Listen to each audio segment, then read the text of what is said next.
మేమిద్దరం విడిపోకుండా నువ్వే ఏదో ఒకటి చెయ్యాలి అని ఆద్య శ్రీను జానకిని బతిమలాడటంతో ఇక జానకి ఆద్య శ్రీనుని రఘురాం దగ్గరికి తీసుకువెళ్తుంది. ఆద్య శ్రీను రఘురాం కాళ్ళు పట్టుకొని మాకు మళ్ళీ పెళ్లి చేయండి, నేను ఆద్య ఒకరిని వదిలిపెట్టి ఒకరం ఉండలేము అని రఘురాం కాళ్ళు పట్టుకొని వేడుకుంటూ ఉంటే, అవునండి వీళ్ళకి మళ్ళీ పెద్దల సమక్షంలో పెళ్లి చేద్దాం, మనం ఎవరమూ చూడలేం కదా అని జానకి కూడా చెప్తూ ఉంటుంది. ప్రశాంత్ అస్మిత మెడలో నల్లపూసలు వేసే సమయానికి ఆడవాళ్ళ సమస్య వచ్చింది, ఇప్పుడు వేయించుకోకూడదు అని చెప్పి అస్మిత మెల్లగా తప్పించేసుకుంటుంది. అంటే డేటు వచ్చింది, డేటు వచ్చినప్పుడు ఇలా తాలిబొట్టు వేయించుకోకూడదు కదా అని మెల్లగా అక్కడి నుంచి జారుకుంటుంది. ఏమండి, కిషోర్ గారు రేపే ఆద్యని అమెరికా తీసుకువెళ్ళటానికి మొత్తం ఏర్పాట్లు పూర్తి చేసుకున్నారు, ఆద్య బట్టలు కూడా సర్దేశారండి అని జానకి టెన్షన్ పడుతూ చెప్తూ ఉంటుంది. అయినా అన్నయ్య మన శ్రేణుకి ఏం తక్కువ అని పద్మ నిలదీస్తూ ఉంటుంది.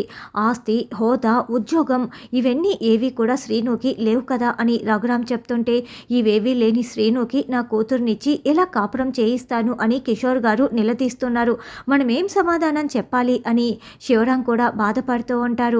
అప్పుడే శ్రీను పూలమాల తాలిబొట్టు పట్టుకొని మీరు ఎవ్వరూ టెన్షన్ పడాల్సిన అవసరం లేదంటూ అక్కడికి వస్తాడు. ఎందుకంటే కిషోర్ మామయ్య ఆద్యని నాకిచ్చి రేపే పెళ్లి చేస్తానని చెప్పాడు అని శ్రీను చెప్పటంతో అందరూ షాకింగ్గా వింటూ ఉంటారు. ఈ మాట నువ్వు చెప్పటం కాదు శ్రీను, కిషోర్ గారు చెప్పాలి అని రఘురాం అంటాడు. అదిగో మాటల్లోనే కిషోర్ వస్తున్నాడు అని బామ్మ చెప్తుంది. అప్పుడు శివరాం శ్రీను దండలు తాలితో వచ్చాడు, తెల్లారితే పెళ్ళి అని చెప్తున్నాడు, మీరేమంటారు అని శివరాం ప్రశ్నించటంతో కానివ్వండి అని కిషోర్ అంటాడు. కిషోర్ ఒప్పుకోవటంతో రఘురాం పద్మ వాళ్ళు చాలా షాకింగ్గా వింటూ ఉంటే, చూసావా నేను మీ నాన్నని ఎలా ఒప్పించానో అన్నట్లుగా శ్రీను ఆద్య వైపు చూస్తూ ఉంటే ఆద్య చాలా సంతోషపడుతూ ఉంటుంది.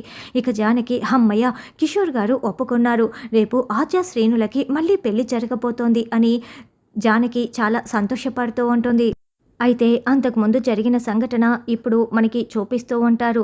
ఏంటి మీ తండ్రి కొడుకులు ఇద్దరూ నాటకాలు ఆడుతున్నారా అని కిషోర్ నిలదీస్తూ ఉంటే, ఏంటి మీరు కాస్త ఆపుతారా, అసలు ఆద్య ఏమైనా అంత గొప్పది అనుకున్నారా, చూస్తూ ఉండండి, రేపు నేను ఆద్య కంటే అందమైన అమ్మాయి, ఆద్య కంటే తెలివైన అమ్మాయి, ఏ మాత్రం తీసిపోని అమ్మాయిని మెడలో నేను తాళి కడతాను అని శ్రీను అంటే, నీ ఇష్టం వచ్చిన అమ్మాయిని పెళ్లి చేసుకో అని కిషోర్ అంటాడు.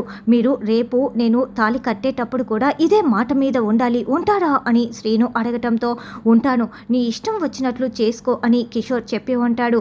అలా శ్రీను అబద్ధాలు చెప్పి వేరొక అమ్మాయిని పెళ్లి చేసుకుంటానని చెప్పటం వల్లే ఇప్పుడు కిషోర్ వేరొక అమ్మాయినే శ్రీను పెళ్లి చేసుకుంటున్నాడు అనుకొని, సరే అలాగే అని ఒప్పుకొని ఉంటాడు. మరి తీరా తాళి కట్టే సమయానికి ఎలా శ్రీను మాయ చేసి ఆజమెల్లో తాళి కడతాడు అన్నది రానున్న ఎపిసోడ్లో తెలుసుకుందాం.